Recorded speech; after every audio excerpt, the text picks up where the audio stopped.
Assalamualaikum warahmatullahi wabarakatuh. Yang saya sayangi anak-anakku, siswa baru peserta masa pengenalan lingkungan sekolah. Pertama-tama marilah kita panjatkan puji dan syukur kehadirat Allah SWT yang mana telah melimpahkan rahmat serta hidayahnya kepada kita semua, sehingga alhamdulillah kita bisa bersama-sama dalam rangka masa pengenalan lingkungan sekolah.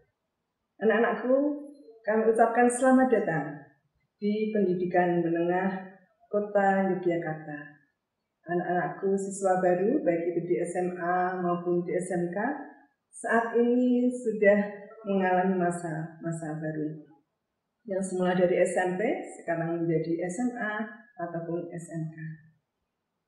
Anak-anakku beberapa hari ke depan akan mengikuti masa pengenalan lingkungan sekolah yang kita awali di tanggal 12 ini. Tentunya anak-anakku ingin tahu apa sih tujuan dari masa pengenalan lingkungan sekolah tersebut. Yang pertama tentunya memperkenalkan siswa baru pada seluruh komponen beserta aturan-aturannya di sekolah. Misalnya terkaitannya dengan norma, budaya, kemudian juga terkait dengan tata tertib. Selanjutnya tentunya untuk menanamkan wawasan kepada anak-anakku tentang Wiatan Mandala atau hak dan kewajiban anak-anakku ketika bersekolah. Kemudian tentunya juga anakku akan tahu nantinya bagaimana sih atau apakah fungsi dari siswa, guru, kemudian sekolah. Kemudian juga dalam rangka menanamkan sikap mental, spiritual, kemudian juga budi pekerti yang baik, serta tanggung jawab dan juga toleransi. Nah, tujuan yang ketiga anak-anakku kaitannya dengan MPLS ini adalah meningkatkan kepedulian siswa baru terhadap masalah lingkungan untuk menciptakan lingkungan sekolah yang baik, yang bersih, yang tertib, kemudian juga sekolah hijau, kemudian juga aman dan sekolah yang nyaman. Tentunya selama berlangsungnya masa pengenalan lingkungan sekolah ini, anak-anakku akan mendapatkan banyak informasi, banyak pengetahuan yang mana ini menjadi salah satu upaya kami dari pemerintah Kota Yogyakarta, terutama dari terkait dengan pendidikan ini, supaya anak-anakku paham seluk-beluk tentang sekolah yang sekarang anak-anakku ada di dalamnya. Nah, harapan kita bersama bahwa materi-materi yang diberikan ini akan menjadi suatu motivasi tersendiri untuk anak-anakku untuk kemudian bisa bersekolah dengan baik.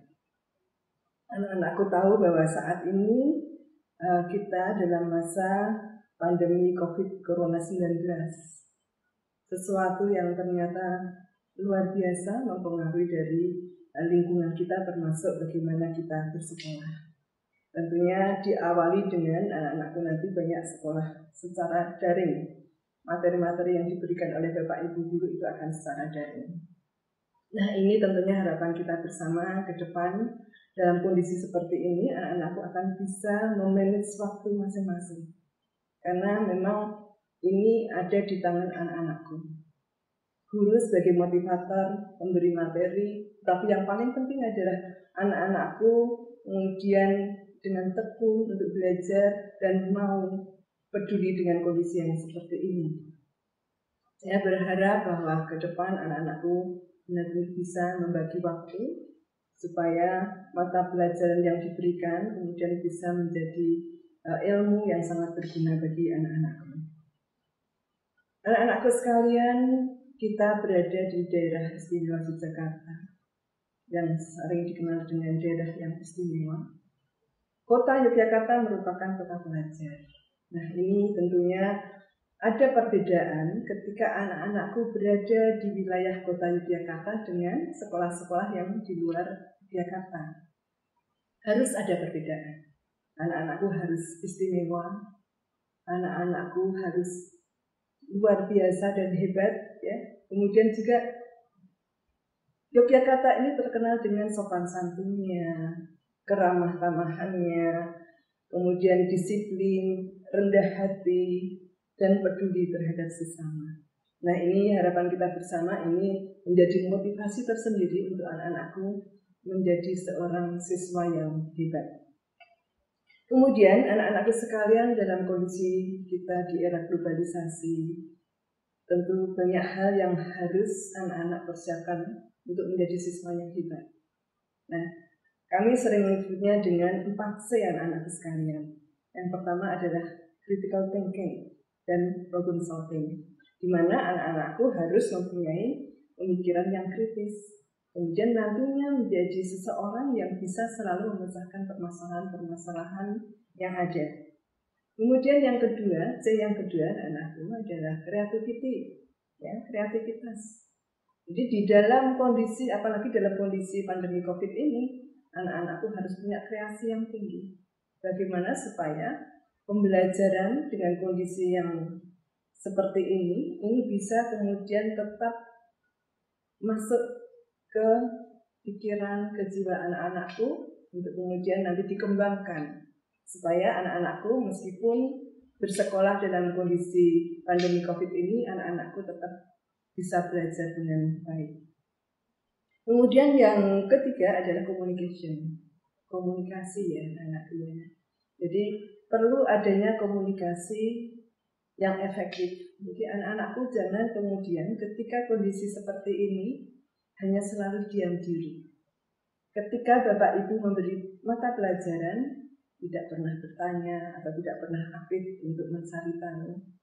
Nah, ini tentunya harapan kami, harapan Ibu, anak-anakku bisa berkomunikasi atau mengkomunikasikan segala hal dengan baik kepada Bapak Ibu guru, yang tentunya beliau akan selalu mendampingi anak-anakku untuk memberikan pelajaran yang dibutuhkan oleh anak-anakku. Kemudian yang keempat adalah collaboration atau kolaborasi, ya, kerjasama yang baik di sekolah dalam kondisi apapun ini tentu sangat diperlukan. Nah, harapan kita bersama bahwa anak-anakku selalu berupaya untuk bekerjasama dengan teman-temannya, dengan lingkungannya, agar anak-anakku menjadi anak yang hebat.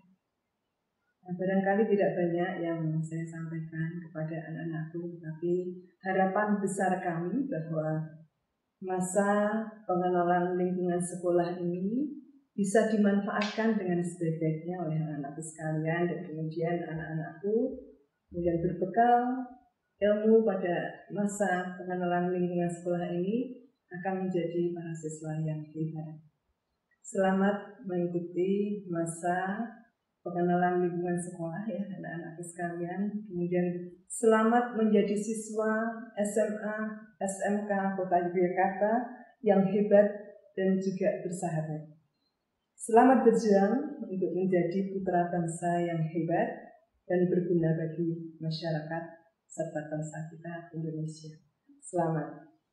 Assalamualaikum warahmatullahi wabarakatuh.